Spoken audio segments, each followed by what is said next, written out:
Philadelphia, Pennsylvania.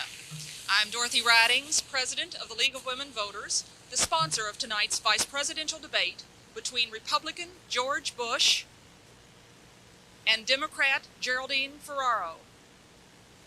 Our panelists for tonight's debate are John Mashek, National Correspondent for U.S. News and World Report, Jack White, Correspondent for Time Magazine, Norma Quarles, Correspondent for NBC News, and Robert Boyd, Washington Bureau Chief for Knight Ridder Newspapers. Sander Vanocur, Senior Political Correspondent for ABC News, is our moderator tonight. Sandy. Thank you, Dorothy. A few words about the order of our format tonight. The order of questioning was determined by a toss of the coin. Congresswoman Ferraro won the toss. She elected to speak last. Therefore, Vice President Bush will get the first question. The debate will be built upon a series of questions from the four reporters on the panel. A reporter will ask a candidate a question, a follow-up question, and then the same to the other candidate. Then each candidate will get to rebut the other. The debate will be divided into two parts. There'll be a section, the first one, on domestic affairs, the second on foreign affairs. Now, the manner of address was decided by the candidates. Therefore, it will be Vice President Bush, Congresswoman Ferraro. And we begin our questioning with Mr. Mashek. John Adams, our nation's first president, once said, "Today I am nothing, tomorrow I may be everything." With that in mind, I'd like to ask the following question. Vice President Bush, 4 years ago, you ran against Mr. Reagan for the Republican nomination. You disagreed with him on such issues as the Equal Rights Amendment, abortion, and you even labeled his economic policies as voodoo. Now you apparently agree with him on every issue. If you should be called upon to assume the presidency, would you follow Mr. Reagan's policies down the line, or would you revert to some of your own ideas? Well, I don't think there's a great difference, Mr. Mashek, between my ideas and President Reagan's. One of the reasons I think we're an effective team is that I believe firmly in his leadership. He's really turned this country around. We agree on the economic program. When we came into office, why inflation was 12.5%, interest rates wiping out every single American were 21.5%, if you can believe it. Productivity was down, savings was down, there was despair. In fact, the leadership of the country told the people that there was a malaise out there. And this president's turned it around, and I've been with him every step of the way. And of course I would continue those kinds of programs because it's brought America back. America's better off. People are going back to work. And why Mr. Mondale can't understand that there's a new enthusiasm in this country, that America is back, there's new, strong leadership, I don't know. He has one answer to the problem. Raise everybody's taxes. He looked right into that lens and he said out there in San Francisco, he said, I'm going to raise your taxes. Well, he's had a lot of experience in that, and he's sure going to go ahead and do it. But I remember a statement of Lyndon Johnson's when he was looking around why his party people weren't supporting him.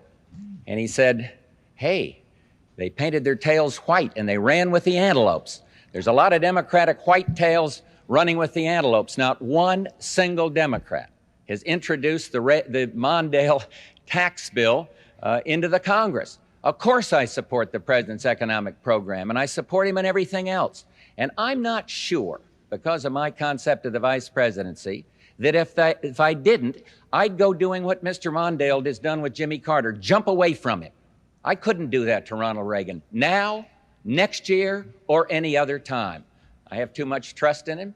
I have too much friendship for him, and I'd feel very uncomfortable doing that.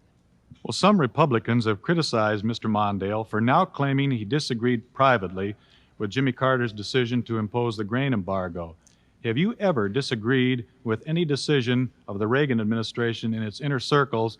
And in following that up, where in your judgment does loyalty end and principle begin? I owe my president my judgment, and then I owe him loyalty. You can't have the President of the United States out there looking over his shoulder, wondering whether his vice president is going to be supporting him. Mrs. Ferraro has quite a few differences with Vice President Mondale, and I understood it when she changed her position on tuition tax credits. They're different on busing. She voted to extend the grain embargo. He now says that he was against it. If they win, and I hope they don't, but if they win, she'll have to accommodate some views, but she'll give him the same kind of loyalty that I'm giving President Reagan. One, we're not far apart on anything. Two, I can walk into that Oval Office anytime and give him my judgment. He might agree or he might not. But he also knows I won't be talking about it to the press, or I won't be knifing in the back by leaking to make me look good and complicate the problems of the President of the United States. Congresswoman Ferraro, your opponent has served in the House of Representatives. He's been ambassador to the United Nations, ambassador to China, director of the Central Intelligence Agency, and now he's been vice president for 4 years. How does your 3 terms in the House of Representatives stack up against experience like that? Well, let me first say that I wasn't born at the age of 43 when I entered Congress. I did have a life before that as well. I was a prosecutor for almost 5 years in the District Attorney's Office in Queens County, and I was a teacher. It is not only what is on your paper resume that makes you qualified to run for or to hold office. It's how you approach problems and what your values are. I think if one has taken a look at my career, they'll see that I level with the people, that I approach problems analytically, that I am able to assess various facts with reference to a problem, and I can make the hard decisions. I'm intrigued when I hear Vice President Bush talk about his support of the President's economic program and how everything is just going so beautifully. I, too, recall when Vice President Bush was running in the primary against President Reagan, and he called the program voodoo economics, and it was, and it is. We are facing absolutely massive deficits. This administration has chosen to ignore it. The President has failed to put forth a plan to deal with those deficits. And if everything believes that everything is coming up roses, perhaps the Vice President should join me as I travel around the country and speak to people. People in Johnstown, Pennsylvania are not terribly thrilled with what's happening in the economy because they're standing in the light of a closed plant because they've lost their jobs. The people in Youngstown, Ohio have stores that are boarded up because the economy is not doing well. It's not only the old industries that are failing, it's also the new ones. In San Jose, California, they're complaining because they can't export their high-tech qualities, goods to Japan and other countries. The people in the Northwest, in the state of Washington and Oregon, are complaining about what's happening to the timber industry and to the agriculture industry. So things are not as great as the administration is wanting us to believe in their television commercials. My feeling, quite frankly, is that I have enough experience to see the problems, address them, and make the tough decisions and level with people with reference to those problems. Despite the historic aspects of your candidacy, how do you account for the fact that a majority of women, at least according to the polls, favor the Reagan-Bush ticket over the Mondale-Ferraro ticket? I don't. Let me say that I'm not a believer in polls. And let me say further that what we are talking about are problems that are facing the entire nation. They're not just problems facing women. The issues in this campaign are the war-peace issues, the problems of deficits, the problems of trade deficits. We are now facing a $120 billion trade deficit in this country. We're facing problems of the environment. I think what we're going to be doing over the next several weeks, and I'm absolutely delighted that the League is sponsoring these debates and that we are able to now speak to the American public and address the issues in a way such as this. I think you're going to see a change in those polls. Vice President Bush, you have 1 minute to rebuttal. Well, I was glad to get that vote of confidence from Mrs. Ferraro in my economic judgment. So let me make a statement on the economy. The other day, she was in a plant, and she said to the workers, why are you all voting for, or why are so many of you voting for the Reagan-Bush ticket? And there was a long, deathly silence, and she said, come on, we delivered. That's the problem. And I'm not blaming her except for the liberal voting record in the House. They delivered. They delivered 21.5% interest rates. They delivered what they called malaise. They delivered interest rates that were right off the charts. They delivered take-home pays, checks that were shrinking, and we've delivered optimism. People are going back to work, 6 million of them. and 300,000 jobs a month being created. That's why there was that deathly silence out there in that plant. They delivered the wrong thing. Ronald Reagan is delivering leadership. Congresswoman Ferraro, 1 minute rebuttal. I think what I'm going to have to do is I'm going to start correcting the Vice President's statistics. There are 6 million more people who have jobs, and that's supposed to happen in a growing economy. In fact, in the prior administration, with all their problems, they created 10 million jobs. The housing interest rates during this administration for housing for middle-class Americans was 14.5%. Under the prior administration, with all their problems, the average rate was 10.6%. If you take a look at the number of people living in poverty as a result of this administration, 6 million people. 500,000 people knocked off disability rolls. You can walk around saying things are great, and if that's what we're going to be hearing, we've been hearing that on those commercials for the past couple of months. They expect American people to believe that. I'll become a one-woman truth squad, and we'll start tonight. Mr. White. Congresswoman Ferraro, I'd like to ask you about civil rights. You have in the past been a supporter of tuition tax credits for private parochial schools and also of constitutional amendment to ban busing. Both these measures are opposed not only by your running mate, but by just about every educational and civil rights organization in the country. Now that you're Mr. Mondale's running mate, have you changed your position on either of those? With reference to the busing vote that I cast in 1979, both Fritz Mondale and I agree on the same goal, and that is non-discrimination. I just don't agree on the same direction he does on how to achieve it. But I don't find any problem with that. I think that's been something that's been handled by the courts and not being handled by Congress and will not be handled by the White House. But we both support non-discrimination in housing and integration of neighborhoods, the goals that we both set forth.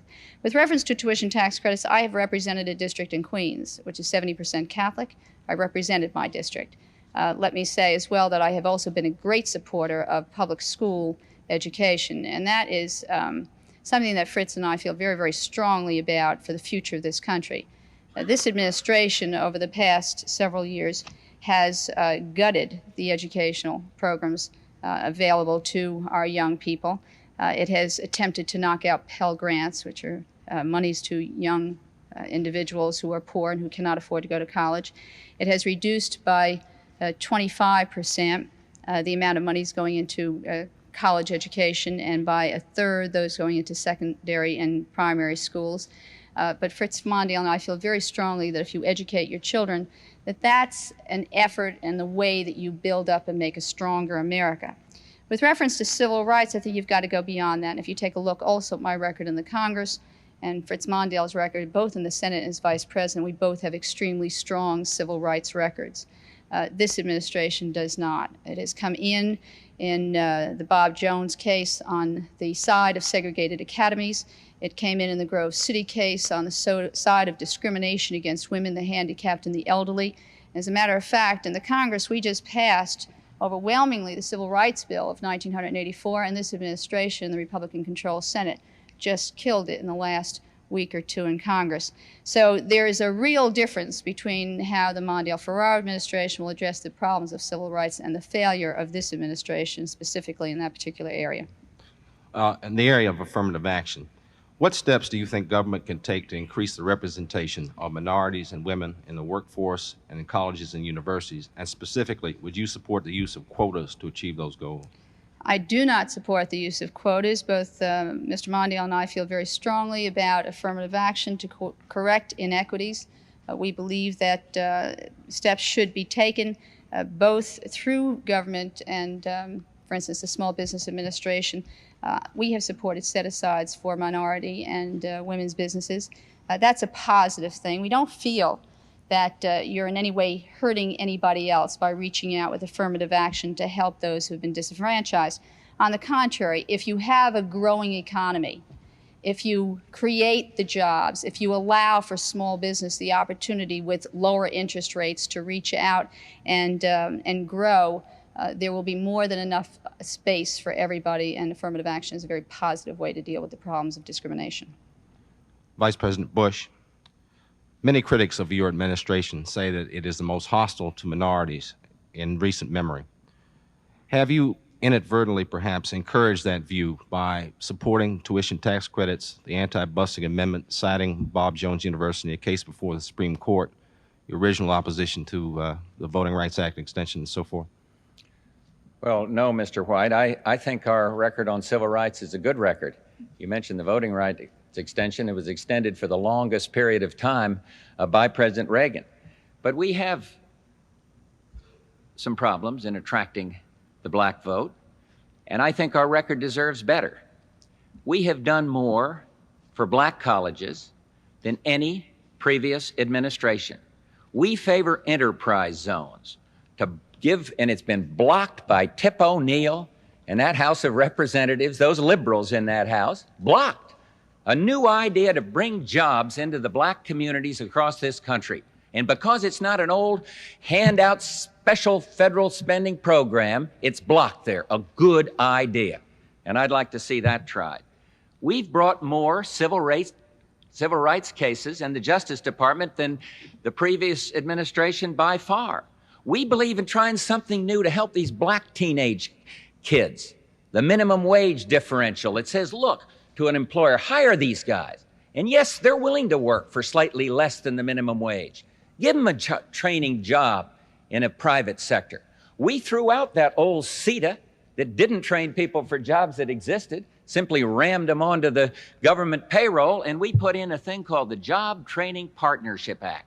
Wonderful new legislation that's helping blacks more and more. We think of civil rights as something like crime in your neighborhoods. And for example, when crime figures are going in the right direction, that's good. That's a civil right.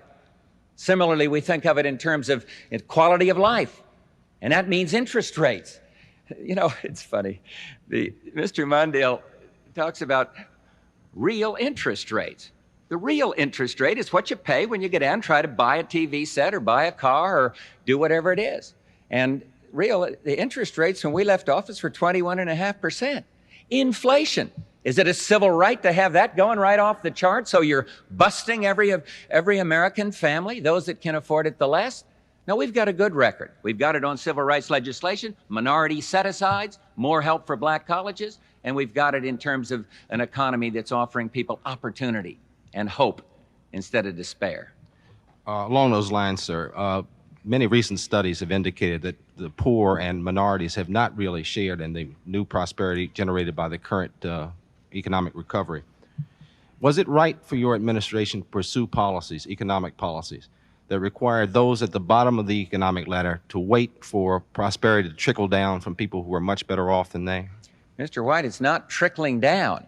And I'm not suggesting there's no poverty, but I am suggesting the way to work out of poverty is through real opportunity. And in the meantime, the needy are getting more help. Human resource spending is way, way up. Aid for dependent children spending is up. Immunization programs are up. Almost every place you can point, contrary to the Mr. Mondale's, well, I got to be careful, but contrary of how he goes around just saying everything bad. If he sees somebody sees a silver lining, he finds a big black cloud out there. Whine on, Harvest Moon. I mean, there's a lot going on, a lot of opportunity. Congresswoman Ferraro, your rebuttal. The Vice President indicates that the President signed the Voting Rights Act. That was after he did not support it while it was in the Congress and the Senate. It was passed despite his opposition, and he did sign it because he was required to do so. In the civil rights cases that he mentioned, the great number of cases that they have enforced, the reason they enforce them because under the law they're required to do that, and I'm delighted that the administration is following the law. With reference, excuse me, this will be out of my time, not yours. Thank you. Knowing and cherishing the people of this city and knowing their restraint and diffidence about emotion, especially in athletic contexts, of which this is not one, I beseech you, try to hold your applause, please. I'm sorry. I just have to correct in my 30 seconds that had left the comment that the Vice President made with reference specifically to a program like AFDC. If you take AFDC, if you take food stamps, if you take go down the line on poor people's programs. Those are the programs that suffered considerably under this administration's first budget cuts, and those are the ones that in the second part of their term, we were able to restore some of those terribly, terribly unfair cuts to the poor people of this country. Vice President Bush. Well, maybe we have a factual. Maybe we can ask the experts to go to the books. They'll do it anyway. Spending for food stamps is way, way up under the Reagan administration. AFDC is up under the Reagan administration. And I am not going to be found wrong on that. I am sure of my facts. And we are trying to help, and I think we're doing a reasonable job. But we are not going to rest until every single American that wants a job gets a job, and until this prosperity and this recovery that's benefiting many Americans benefits all Americans. Ms. Quarles. Vice President Bush, one of the most emotional issues in this campaign has been the question of the separation of church and state. What are your views on the separation of church and state, specifically with regard to abortion? And do you believe it was right for the Archbishop of Philadelphia to have a letter read in 305 churches urging Catholics to fight abortion with their votes? I do believe in pluralism. I do believe in separation of church and state. I don't consider abortion a religious issue. I consider it a moral issue. I believe the Archbishop has every right to do everything he wants in that direction, just as I never faulted Jesse Jackson from taking his message to the black pulpits all across this country, just as I never objected when the nuclear arms, the nuclear freeze or the anti-nuclear people, many of those movements were led by priests. Suddenly, because a Catholic bishop or an evangelist feels strongly on a political issue, people are saying it's merging of church and state.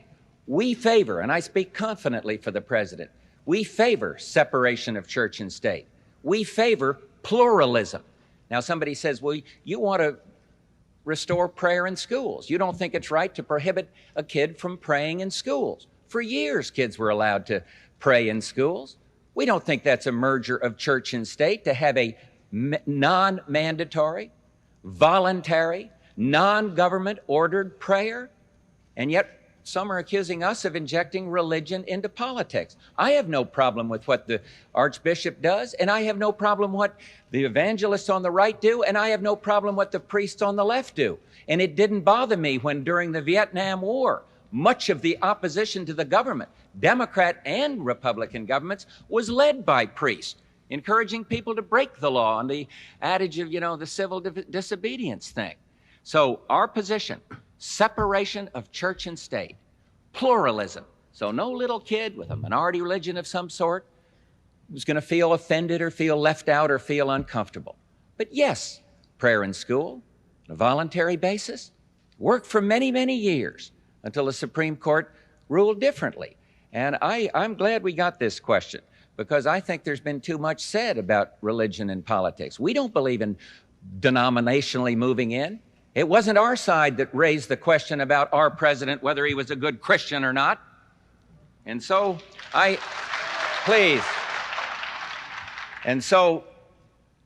that's our position. Separation of church and state, pluralism, respect for all. Vice President Bush, 4 years ago, you would have allowed federal financing of abortions in cases of rape and incest, as well as when the mother's life was threatened. Does your position now agree with that of President Reagan, who in Sunday's debate came very close to saying that abortion is murder? There has been, I have to make a confession, an evolution in my position. There's been 15 million abortions since 1973, and I don't take that lightly. There's been 1.5 million this year. The president and I do favor a human rights amendment. I favor one that would have an exception for incest and rape, and he doesn't, but only for the life of the mother, and I agree with him on that. So yes, my position's evolved, but I'd like to see the American who, faced with 15 million abortions, isn't rethinking his or her position, and I'll just stand with the answer. I support the president's position, and comfortably from a moral standpoint. So you believe it's akin to murder? No, I support the president's position. Fine. Congresswoman Ferraro, what are your views on the separation of church and state with regard to abortion? And do you believe it was right for the Archbishop of Philadelphia to have those letters read in the pulpits in the city and urge the voters to fight abortion with their vote? Let me say, first of all, that I believe very, very sincerely in the separation of church and state. I mean, taking it from the historical viewpoint, if you go back to the 1600s when people came here, the reason they came to this country was to escape religious persecution. And that's the same reason why people are coming here today in the 1940s to escape Nazism, and now in the 1980s and 1984 when they can get out of the country to escape communism so they can come here and practice their religion. Our country is founded on the principle that our government should be neutral as far as religion is concerned. Now, what's happened over the past several years, and quite frankly, I'm not going to let you lay on me the intrusion of state politics into religion or religion into politics by my comments with reference to the president's policies, because it started in 1980 when this administration was running for office and the Reverend Jerry Falwell became very, very involved in the campaign.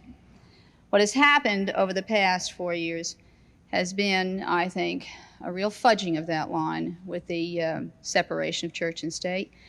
The actions of the archbishops, let me say to you, I feel that they have not only a right, but a responsibility to speak up.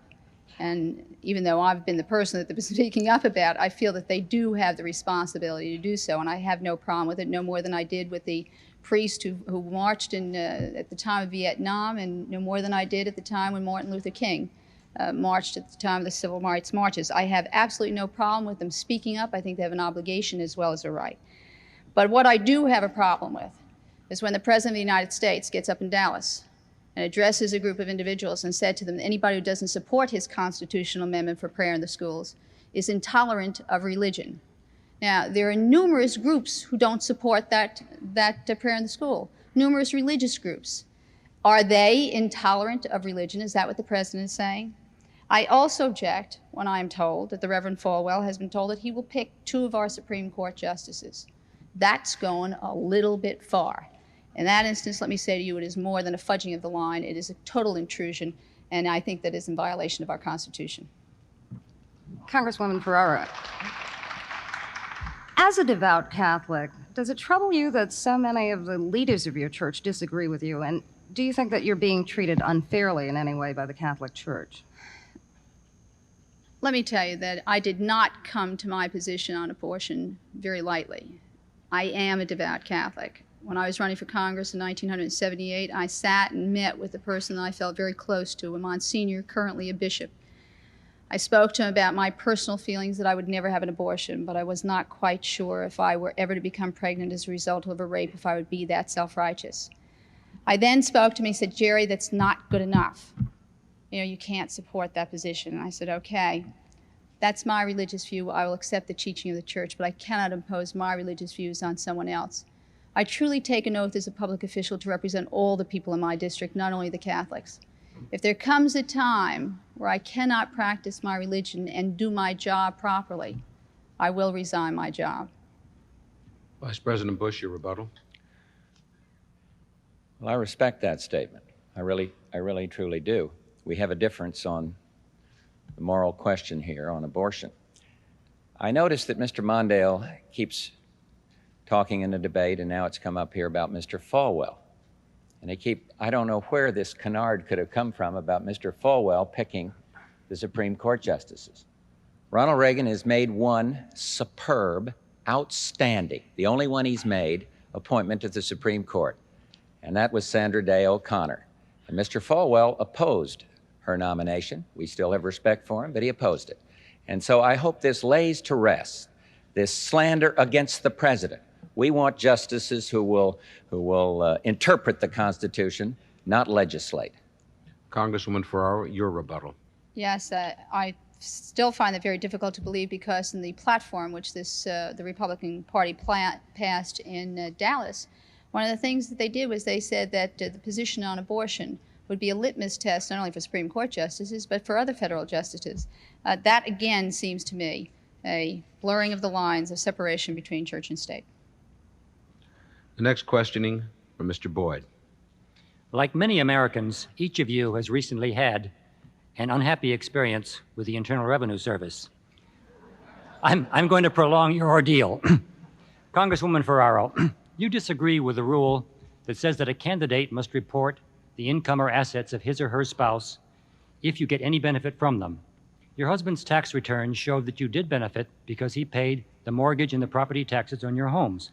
Now, the House Ethics Committee is examining this question, but it won't report its findings until after the election. Would you be willing to ask that committee, which is controlled by Democrats, to hurry up its work and report before the election? Let me say to you that I already did that. I had wanted them to move ahead. If you recall, I spent about an hour and 45 minutes speaking to 200 reporters on August 21st, which was the day after I was required to file my financial statement. And I sat for as long as they had questions on the issue, and I believe that they were satisfied. I filed more information than any other candidate for a national office in the history of this country. Not only did I agree to file my tax returns, after a little bit of prodding, my husband also agreed to file his with not only the Ethics Committee, but with the FEC. But the action that you're speaking about with the Ethics Committee was started by a right-wing legal organization, a foundation, knowing that that there would be an automatic inquiry. We have filed the necessary papers. I have asked them to move along. Unfortunately, the House, I believe, even went out of session today, so I don't know if they will move. But quite frankly, I would like that to be taken care of anyway, because I just want it cleared up. Since that famous August 21st press conference on your family finances, you filed a new report with the Ethics Committee, and this showed that your previous reports were full of mistakes and omissions. For example, you failed to report about 12 trips that were paid for by special interest groups. In at least 18 cases, your holdings were misstated.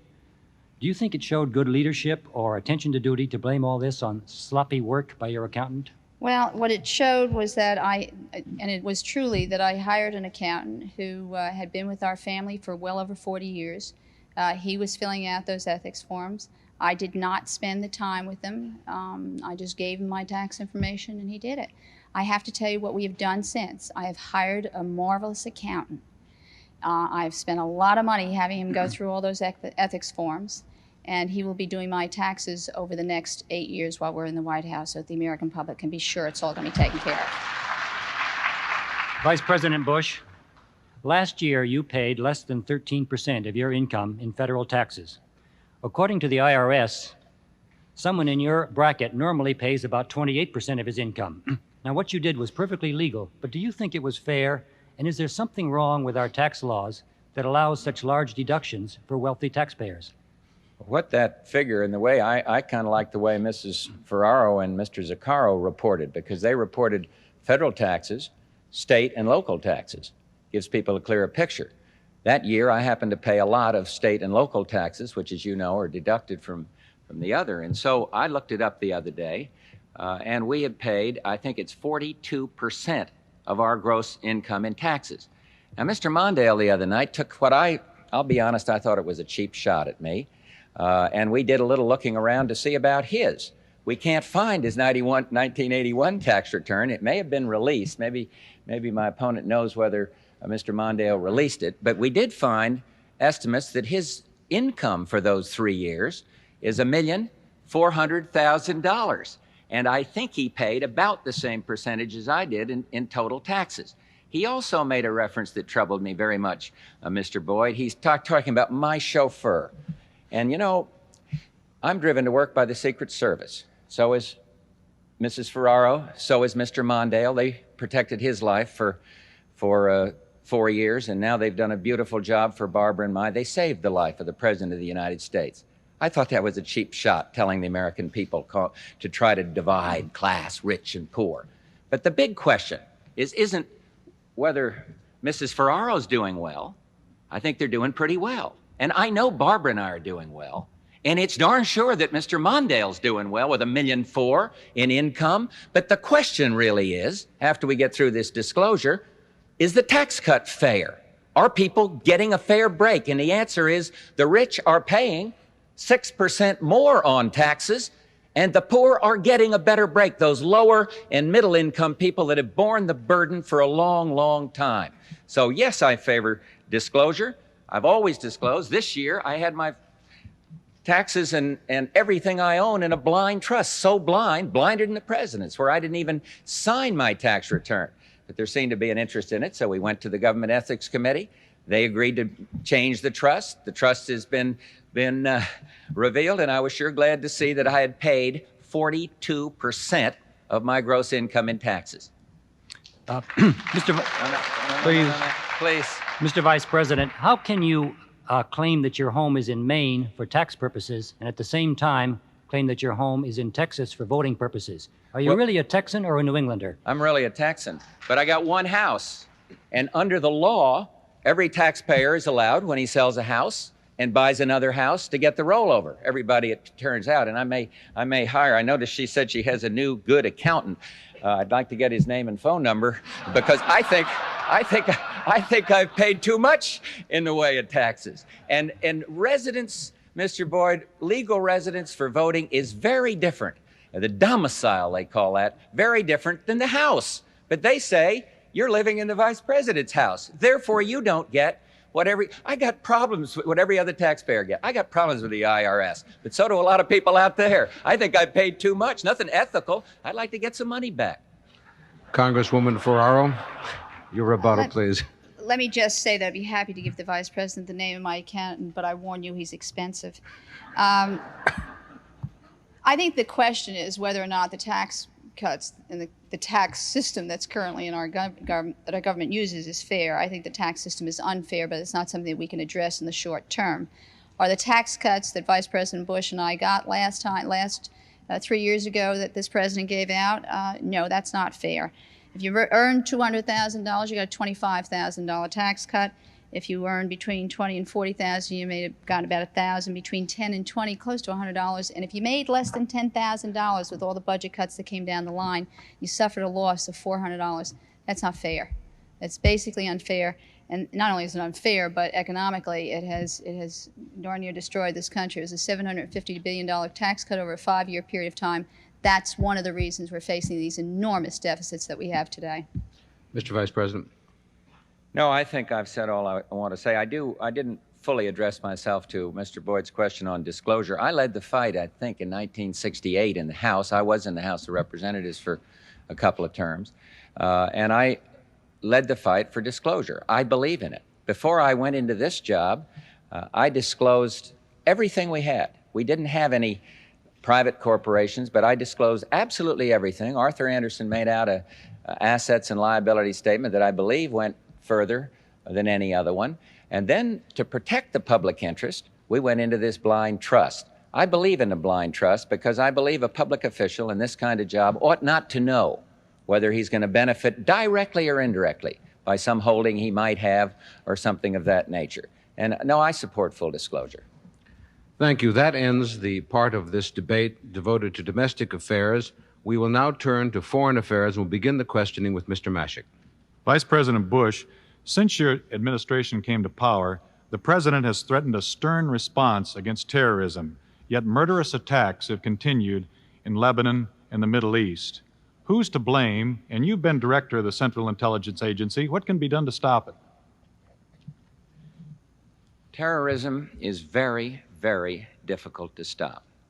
And I think everybody knows that.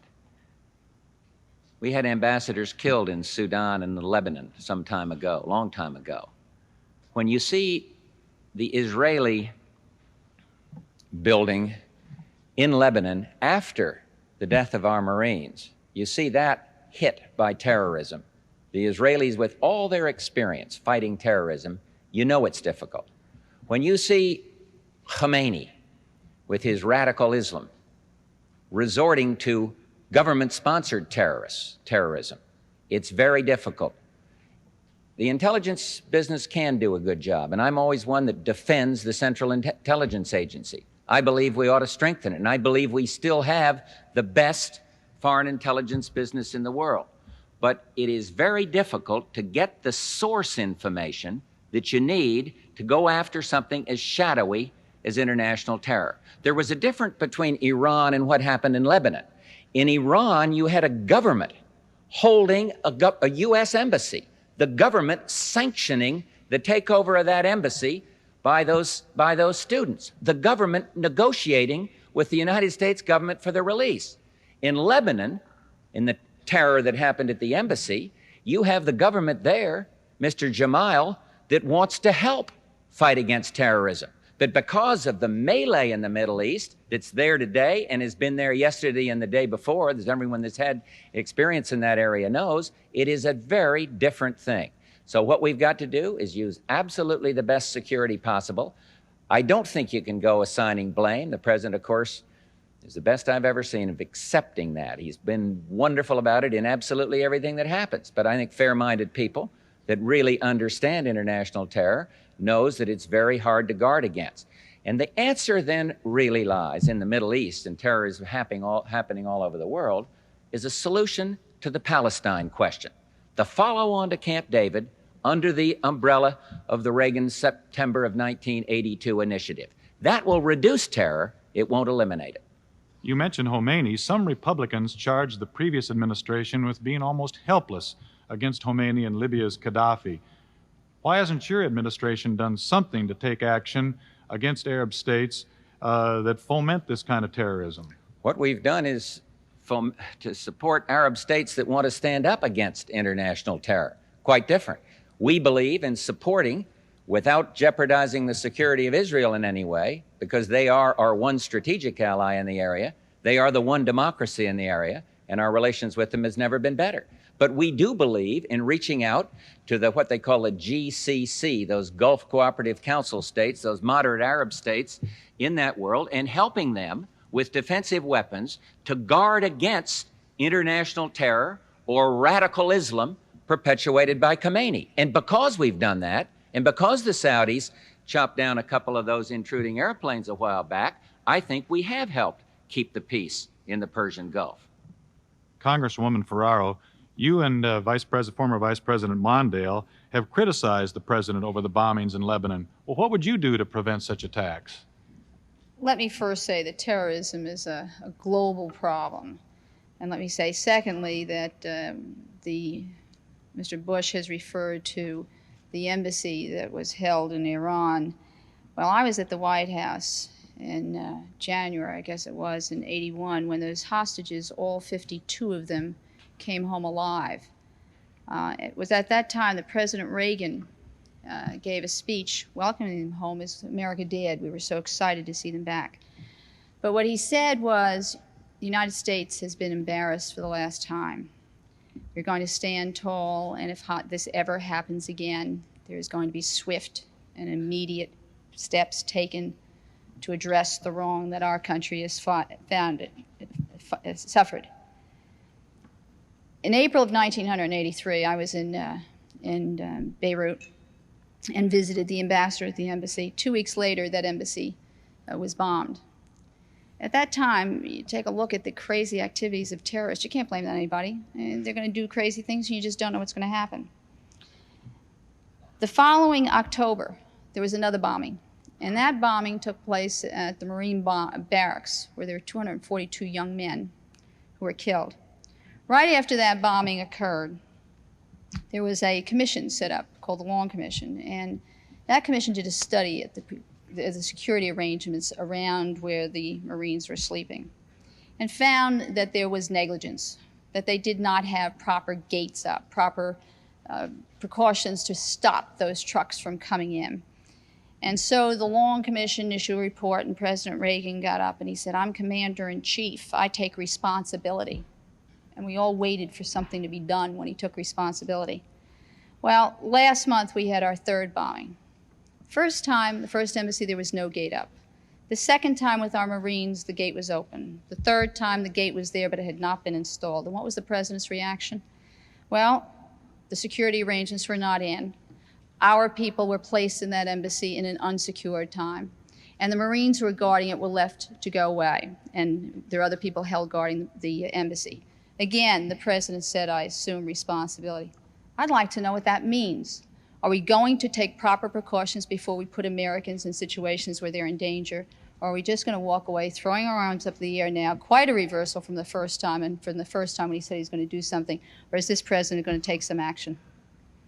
Some Democrats cringe at the words spying and covert activity. Do you believe both of them have a legitimate role in countering terrorist activity around the world? I think they have a legitimate role in gathering information. And what had happened was the CIA in the last bombing had given information to our administration with reference to the actual threats that that embassy was going to be bombed. So it wasn't the CIA was at fault. There's legitimate reason for the CIA to be in existence, and that's to gather intelligence information for our security. But when I see the CIA doing things like they're doing down in Central America, supporting a covert war, no, I don't support that kind of activity. The CIA is there meant to protect our government, not there to subvert other governments. Vice President Bush. Well, I'm surprised to... Please. I think I just heard Mrs. Ferraro say that she would do away with all covert action. And if so, that has very serious ramifications, as the intelligence community knows. This is serious business. And sometimes it's quiet support for a friend.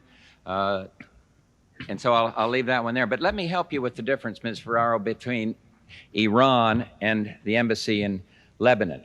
Iran, we were held by a foreign government.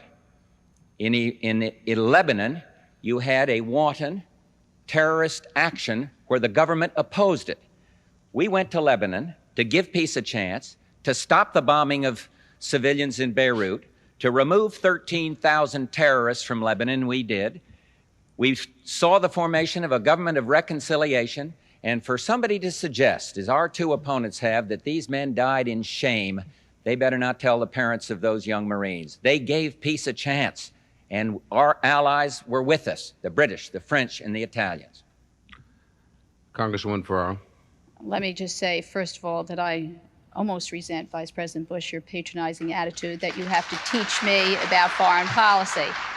I've been a member of Congress for 6 years. I was there when the embassy was held hostage in Iran, and I have been there and I have seen what has happened in the past several months, 17 months with your administration. Secondly, please don't categorize my answers either. Leave the interpretation of my answers to the American people who are watching this debate. And let me say further that no one has ever said that those young men who were killed through the negligence of this administration and others ever died in shame. No one who has a child who's 19 or 20 years old, a son, would ever say that about the loss of anybody else's child.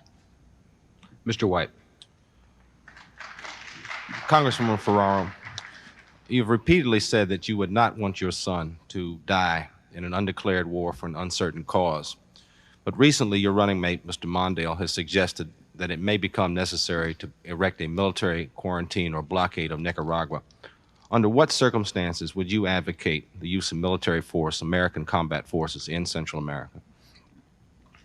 I would advocate the use of force when it was necessary to protect the security of our country, protect our security interest, or protect our people, or protect the interest of our friends and neighbors. When well, I'm jumping the gun a bit, aren't I? When Mr. Mondale referred to the quarantine of Central America, a country in Central America, what he's referring to was a last resort after all other means of attempting to settle the situation down in that region of the world had been exhausted. Quite frankly, now what is being done by this administration is an Americanizing of a regional conflict. They're moving in militarily instead of promoting the Contador process, which, as you know, is the process that is in place with the support of Mexico and Colombia and Panama and Venezuela. Instead of supporting the process, our administration has in Nicaragua been supporting covert activities to keep that revolution going in order to overthrow the Sandinista government.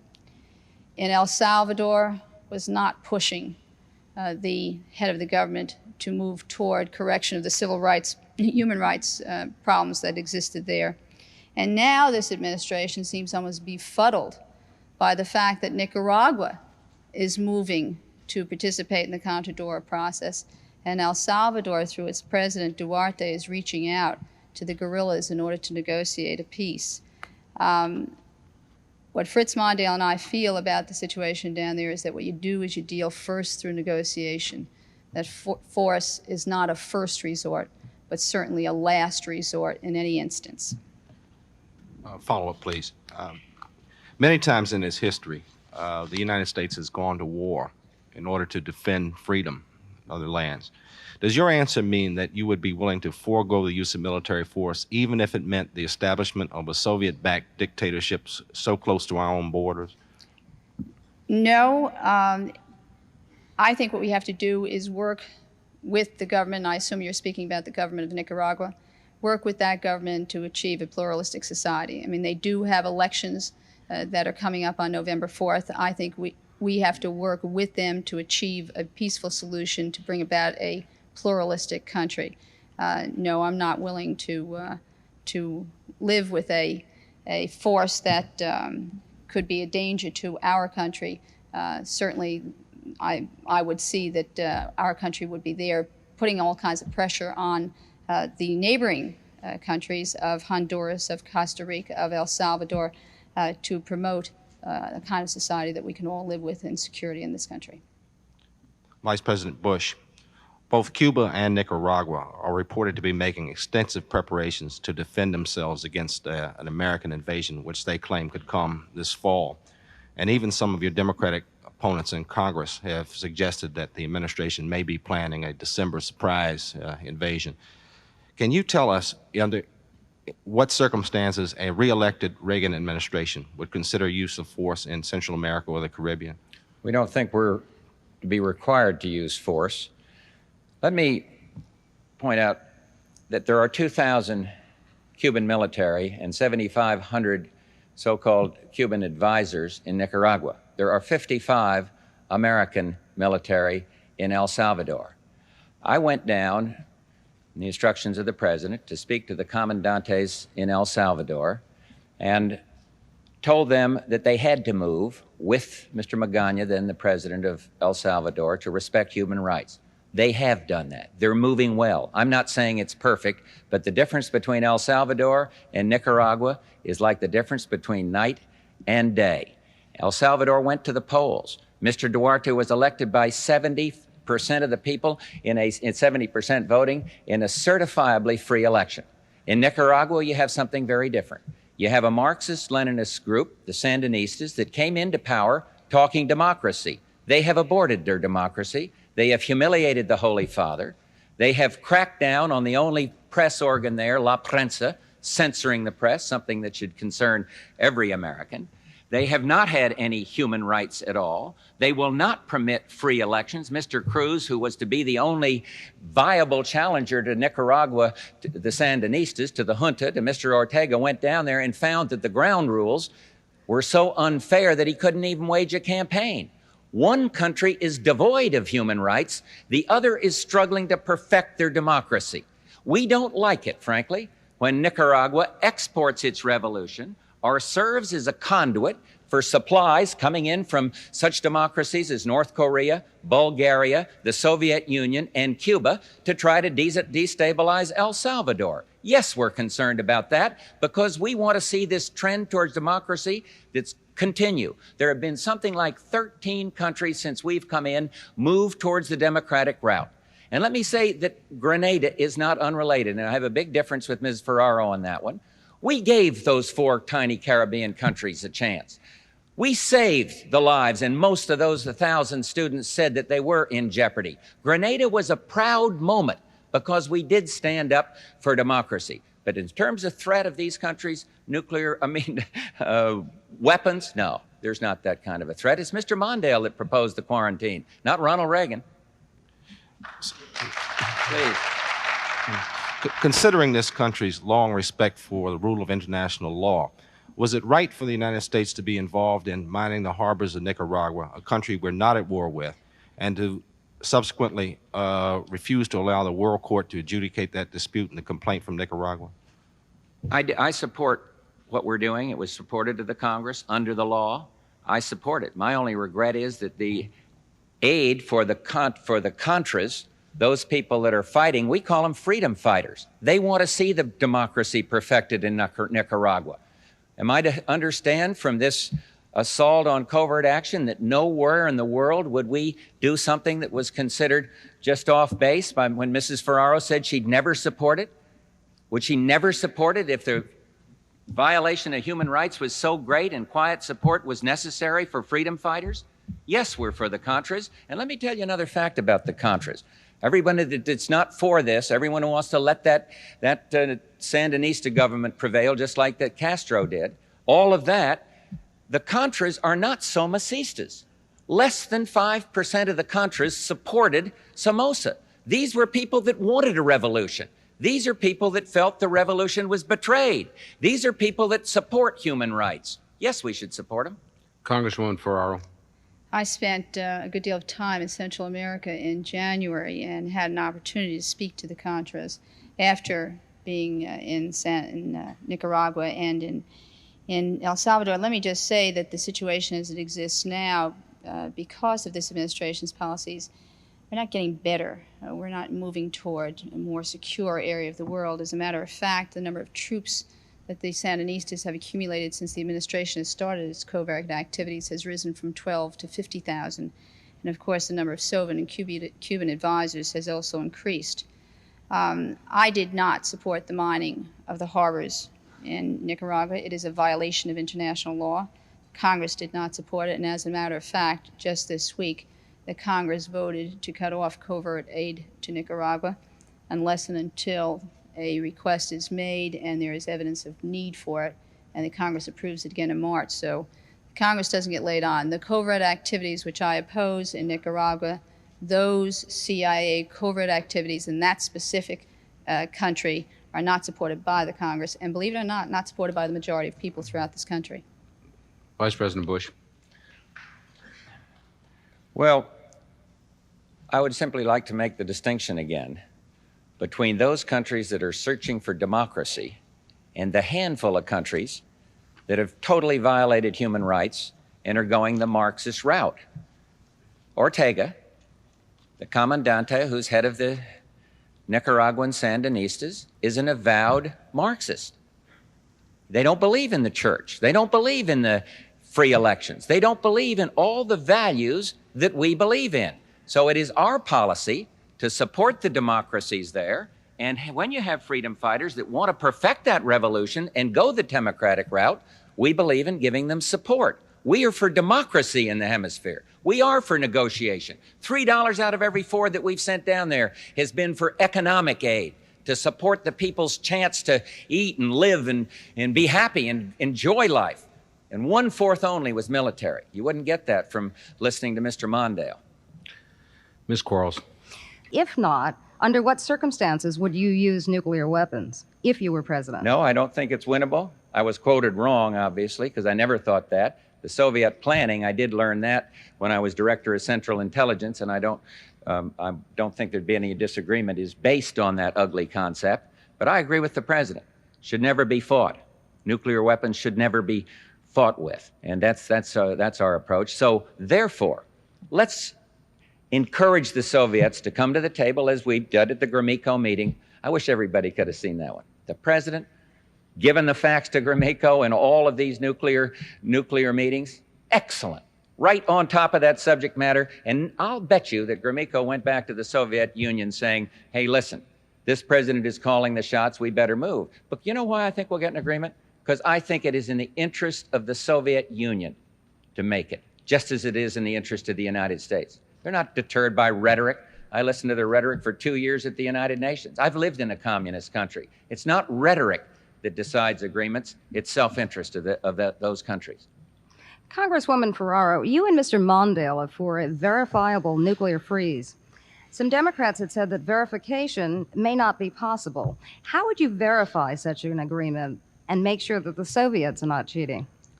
Let me say, first of all, that I don't think that there is any issue that is more important in this campaign, in this election, than the issue of war and peace. And since today is Eleanor Roosevelt's 100th birthday, let me quote her. She said, "It is not enough to want peace. You must believe in it. It is not enough to believe in it. You must work for it." This administration's policies have indicated quite the opposite.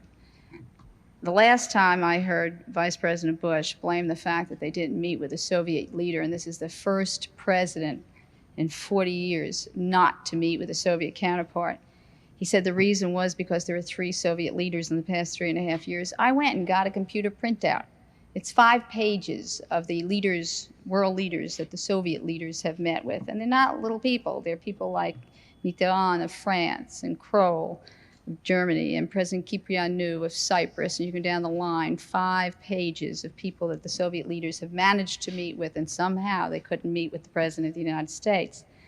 In addition to not meeting with his Soviet counterpart, this is the first president, and you're right, since the start of negotiating arms control agreements, who has not negotiated an arms control agreement, but not only has he not negotiated one, he's been opposed to every single one that every other president has negotiated, including Eisenhower, including Ford, and including Nixon. Now, let me just say that with reference to the Vice President's comments about the intent and the desire of the United States in this administration, the Soviet Union did walk out of the talks. I agree. But it seems to me that in 1982, when the administration presented its START proposal, that it wasn't a realistic proposal, and that is the comment that was made by Secretary Haig after he left office, because what it dealt with was it dealt just with land-based nuclear missiles, which is where the Soviets had the bulk of their missiles. But that aside, in 1982, I believe it was, their own negotiator, Nitze, came out with a proposal called the Walk in the Woods proposal, which would have limited the number of nuclear arms in Europe. That proposal was turned down by the administration, a proposal presented by its own administrator. Now, I'm delighted that they met with Mr. Gromyko, but they could have had that opportunity to meet with him in 1981 when he came to the new UN, which he had done with every other president before, and in 1982 as well. I guess my biggest problem is... I'm sorry. Speaking of limits, I have to impose a limit on you. Okay. Vice President Bush. Well, I think there's quite a difference between Mr. Kyprianou in Cyprus and the leader of the free world, Ronald Reagan, in terms of meeting. And the Soviet Union will meet with a lot of different people. We've been very close touch with Mr. Mitterrand, Mr. Kohl, and others that have met with the leaders of the Soviet Union. But that's quite different than meeting with the President of the United States. The Soviets say, we'll have a meeting when we think there can be progress, and yet they left those talks. I'd like to correct my opponent on the walk in the woods. It was the Soviet Union that was unwilling to discuss the walk in the woods. They were the ones that gunned it down first, and the record is very, very clear on that.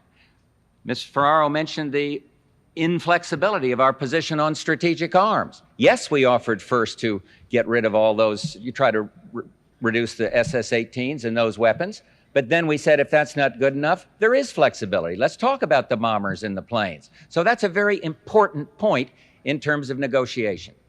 Congresswoman, he that taketh away has to give back. I robbed you of your rebuttal. Therefore, you will have 2 minutes to rebut. Forgive me. You robbed me of my follow-up. That's Yes. what you robbed me. So why don't I let her give me the follow-up? All right, and then you do your 2 rebuttal. minutes, okay?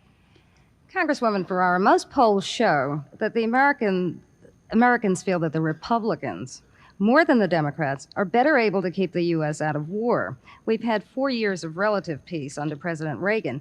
How can you convince the American public that the world would be a safer place under Carter Mondale? I think, first of all, you have to take a look at the current situation. We now have 50,000 nuclear warheads. We are building at the rate of 5 or 6 a day between us, and we have been doing that since this administration came into office. I think what you can do is look at what they've done and recognize that they're not going to do very much in the future. And so since they've done nothing, do we continue to build? Because an arms race doesn't lead to anything. It leads to another arms race, and that's it. Vice President Mondale has indicated that what he would do, first of all, as soon as he gets into office, is contact his Soviet counterpart and set up an annual summit meeting. That's number one. I don't think you can start negotiating until you start talking.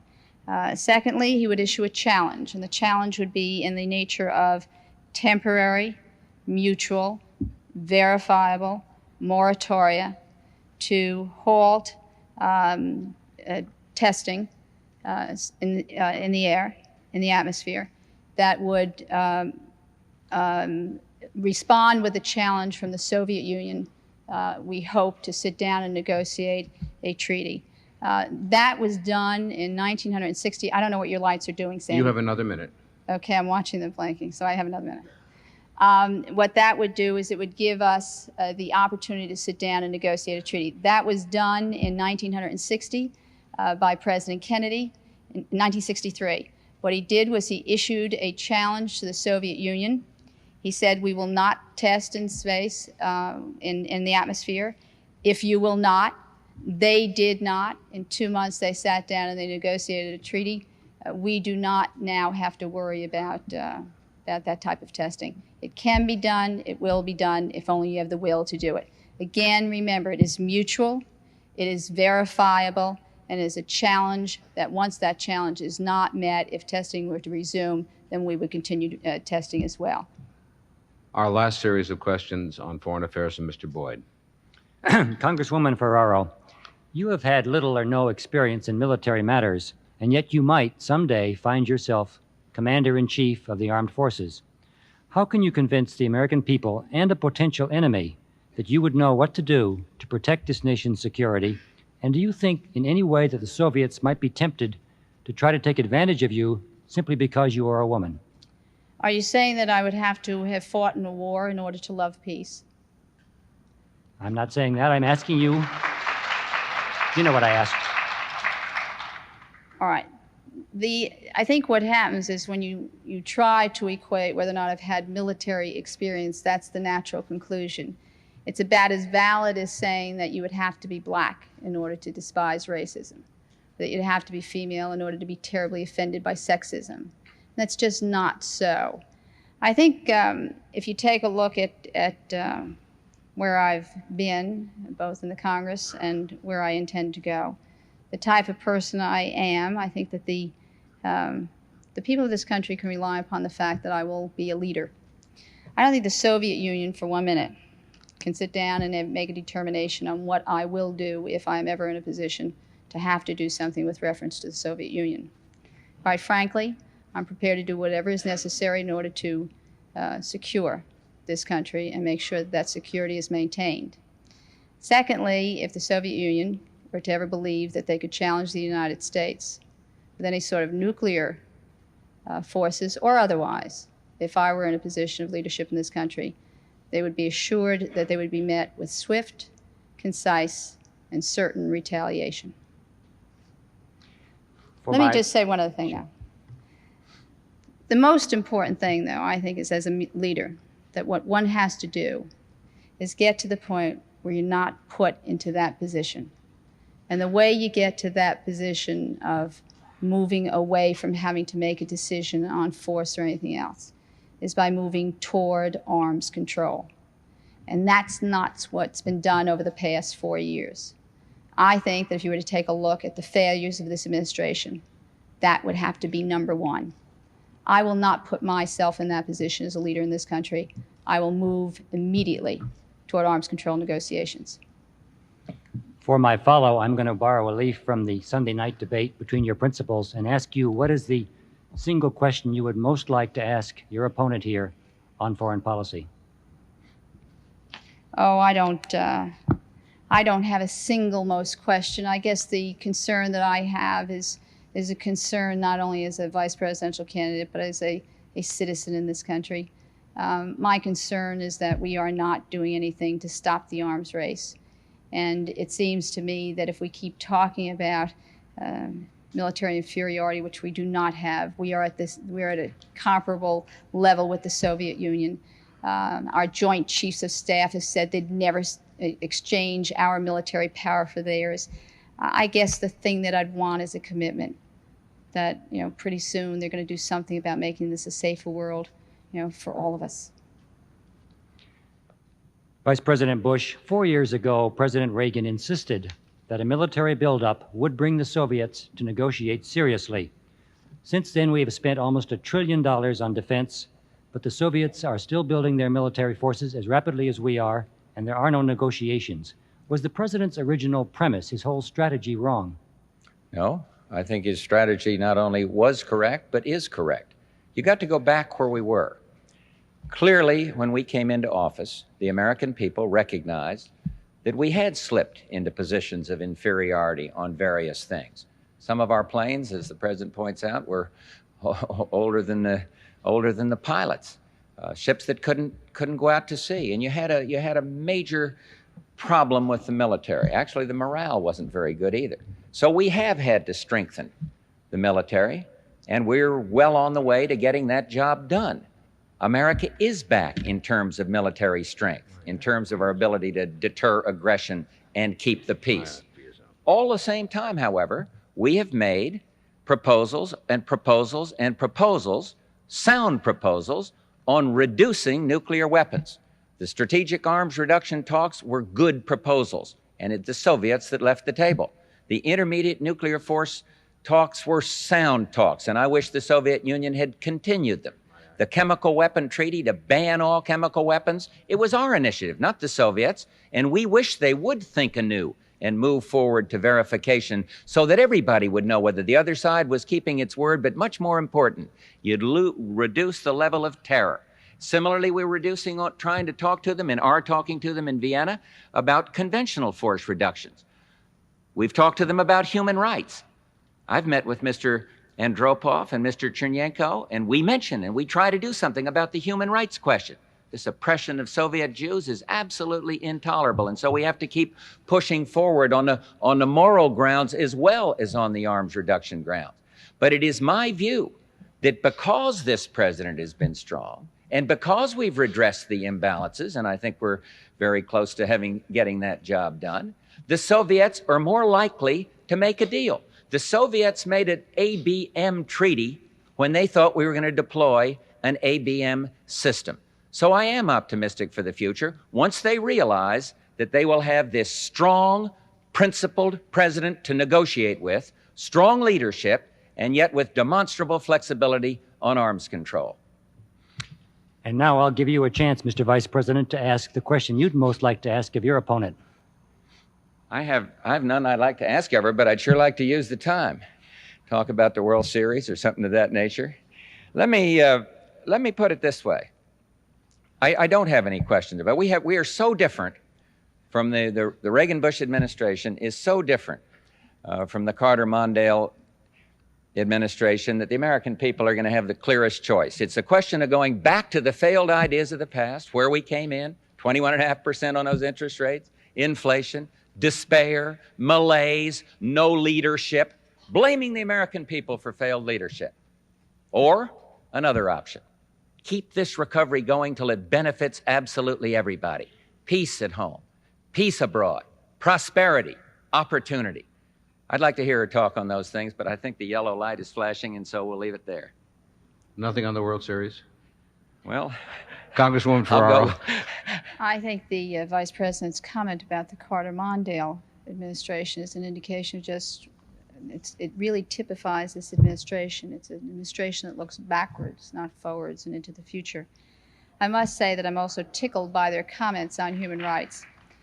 The Soviet Union in 1979 allowed 51,000 people to emigrate because, in large measure, this administration's policies over the past 4 years, 1,313 people got out of the Soviet Union in 1983 or 1984.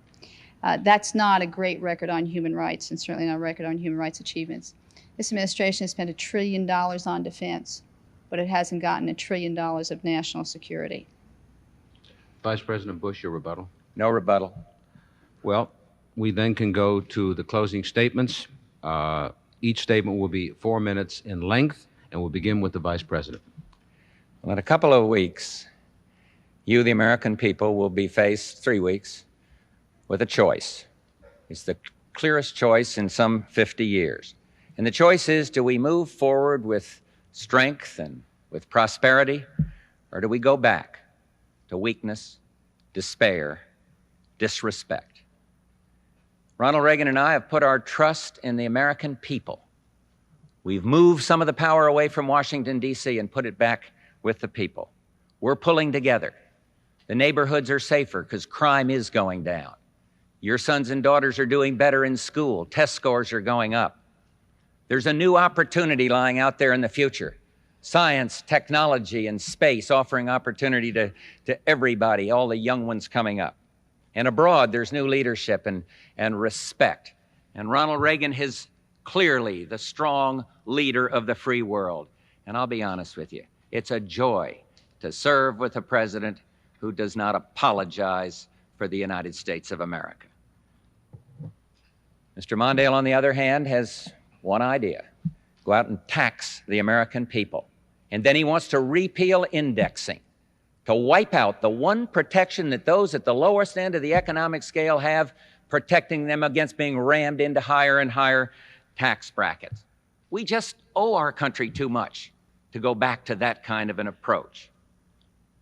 I'd like to say something to the young people. I started a business. I know what it is to have a dream and have a job and work hard to employ others and really to participate in the American dream. And some of you out there are finishing high school or college, and some of you are starting out in the working place. And we want for you America's greatest gift, and that is opportunity.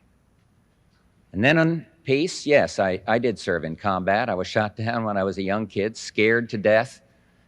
And all that did, saw friends die. But that heightened my convictions about peace.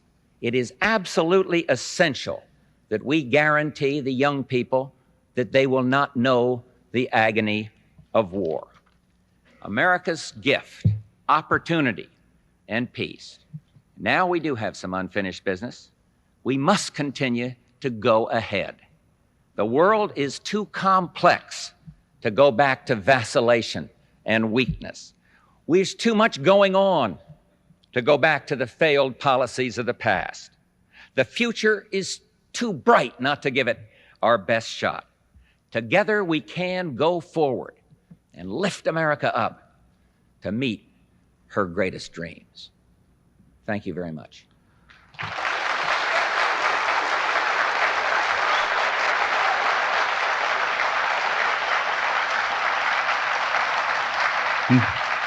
Thank you very much. I must say now, in matters of equity, you will be allowed applause at the end of your closing statement, so if you begin it now, please. Yeah, I hope somebody wants to applaud. Being the candidate for vice president of my party is the greatest honor I have ever had. But it's not only a personal achievement for Geraldine Ferraro, and certainly not only the bond that I feel as I go across this country with women throughout the country. I wouldn't be standing here if Fritz Mondale didn't have the courage and my party didn't stand for the values that it does, the values of fairness and equal opportunity. Those values make our country strong. And the future of this country and how strong it will be is what this election is all about. Over the last 2 months, I've been traveling all over the country talking to the people about the future. I was in Kentucky and I spoke to the Dye House family. He works for a car dealer. And he's worried about the deficits and how high interest rates are going to affect his job. Every place I go, I see young parents, their children, they say to me, what are we going to do to stop this nuclear arms race? I was in Dayton, Ohio a week and a half ago, and I sat with the Allen family who live next door to a toxic dump, and they're very, very concerned about the fact that those toxics are seeping into the water that they and their neighbors drink. And those people love this country, and they're patriotic. But it's not the patriotism that you're seeing in the commercials as you watch television these days. Their patriotism is not only a pride in the country as it is, but a pride in this country that is strong enough to meet the challenges of the future. Do you know, when we find jobs for the 8.5 million people who are unemployed in this country, we'll make our economy stronger. And that will be a patriotic act. When we reduce the deficits, we cut interest rates, and I know the president doesn't believe that, but it's so. We cut those interest rates, young people can buy houses. That's pro-family, and that will be a patriotic act. When we educate our children, oh, good Lord, they're going to be able to compete in a world economy, and that makes us stronger, and that's a patriotic act. When we stop the arms race, we make this a safer, saner world, and that's a patriotic act. And when we keep the peace, young men don't die, and that's a patriotic act. Those are the key to the future, and who can be the leader for the future. When Walter Mondale was Attorney General of Minnesota, he led the fight for a man who could not afford to get justice because he couldn't afford a lawyer. When he was in the Senate, he fought for child nutrition programs. He wrote the Fair Housing Act. He even investigated the concerns and the abuses of migrant workers. And why did he do that? Those weren't popular causes. You know, no one had ever heard of Clarence Gideon, the man without a lawyer. Children don't vote, and migrant workers aren't exactly a powerful lobby in this country, but he did it because it was right. Fritz Mondale has said that he'd rather lose a battle over decency than win one over self-interest. And I agree with him. This campaign is not over. For our country, for our future, for the principles we believe in, Walter Mondale and I have just begun to fight.